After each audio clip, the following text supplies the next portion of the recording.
Next.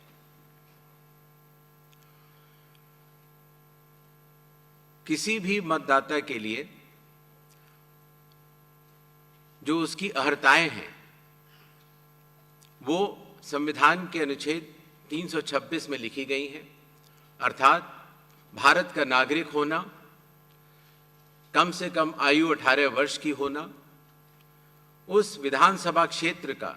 सामान्य निवासी होना और किसी अन्य कानून से उसको डिस्क्वालीफाई न किया गया हो।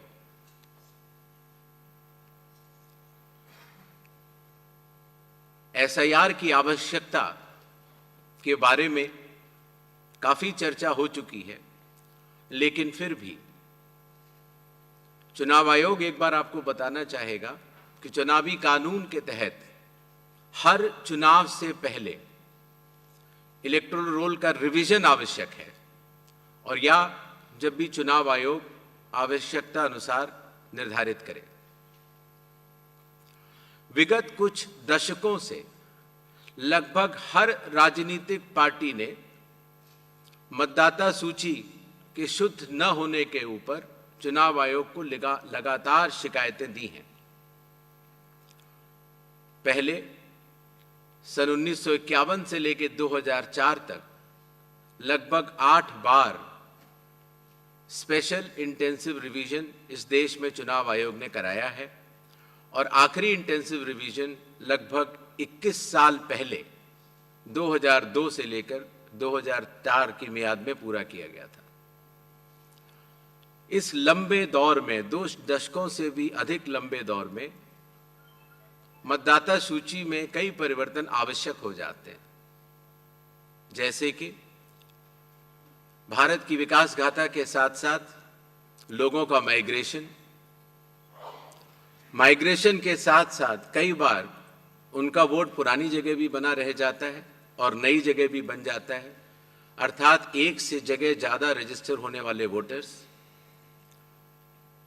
कई बार किसी की डेथ होने के बाद भी उसका नाम न हटाया जाना, या गलती से किसी भी विदेशी नागरिक का नाम मतदाता सूची में आ जाना। इन चारों कारणों की वजह से चुनाव आयोग ने निर्णय लिया कि पूरे देश में चरणबद्ध तरीके से एसआईआर कराया जाए, और इसकी पहली कड़ी बिहार आपके सामने समाप्त भी हो चुकी है और बड़े सफलतापूर्वक लोगों ने चुनाव आयोग पर विश्वास भी जताया है। एसआईआर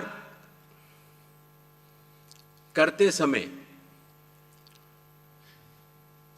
एक बहुत बड़ी संख्या में चुनावी कर्मी चुनाव आयोग के साथ कंधे से कंधा मिलाकर काम करते हैं। आपको पता होगा कि लगभग हर 1000 वोटर के ऊपर एक पोलिंग स्टेशन औसत तौर पर हो जाता है।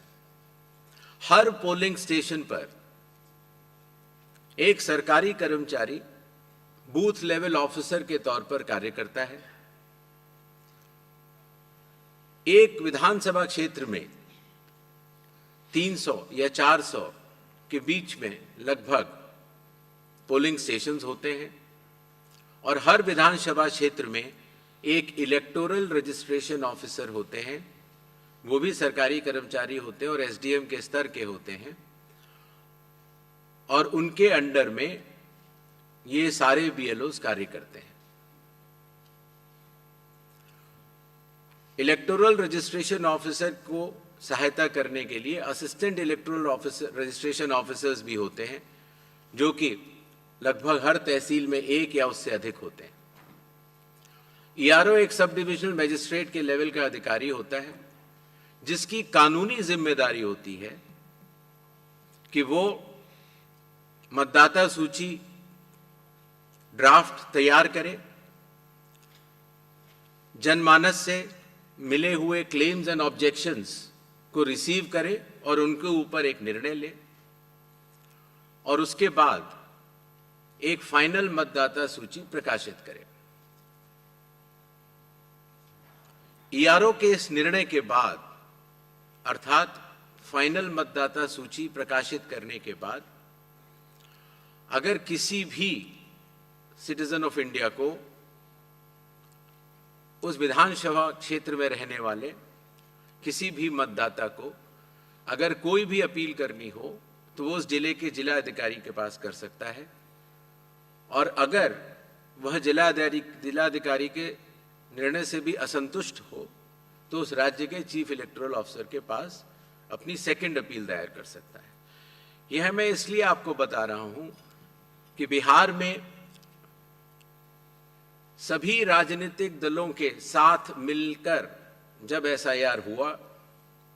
उसके बाद जो जिला मजिस्ट्रेट्स के पास अपील आई 38 जिलों में,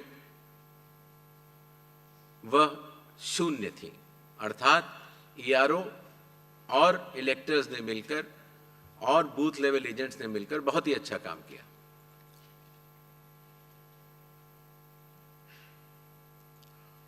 एसआईआर के समय ईआरओज और एईआरओज मिलकर सबसे पहला जो काम करेंगे वो इन्यूमरेशन फॉर्म्स को प्रिंट करेंगे। जिन राज्यों में एसआईआर हो रहा है या अभी होने वाला है, उनकी मतदाता सूची आज रात को 12 बजे फ्रीज कर दी जाएगी, और उन हर मतदाता को जिसका नाम उस सूची में है उसको एक यूनिक इन्यूमरेशन फॉर्म प्रिंट करके बीएलओ उसके घर देने जाएंगे। इन्यूमरेशन फॉर्म में वो आवश्यक डिटेल्स होंगे जो कि आज की मतदाता सूची में हैं। जब बीएलओ फॉर्म्स डिस्ट्रीब्यूट करना शुरू करेंगे एग्जिस्टिंग इलेक्टर्स को, उसके बाद इन्यूमरेशन फॉर्म में जिसका भी नाम है वो उसको लिंक करने का प्रयास करेंगे कि क्या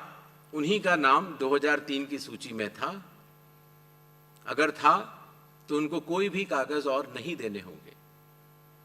इसी तरीके से अगर उनका नाम स्वयं नहीं था और उनके पिताजी या माताजी का नाम था तो भी उनको कोई और कागज नहीं देने होंगे। तो ये लिंकिंग और मैचिंग,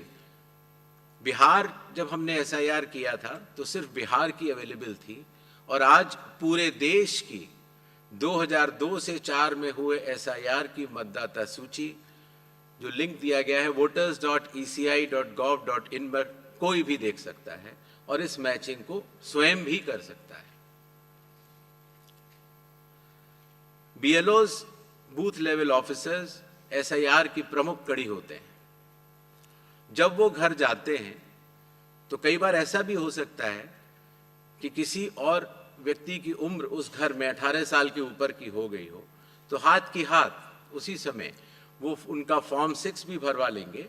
और डिक्लेरेशन भी ले लेंगे और उसकी मैचिंग और लिंकिंग भी पुराने एसआईआर से कर लेंगे। कई बार हमारे मतदाता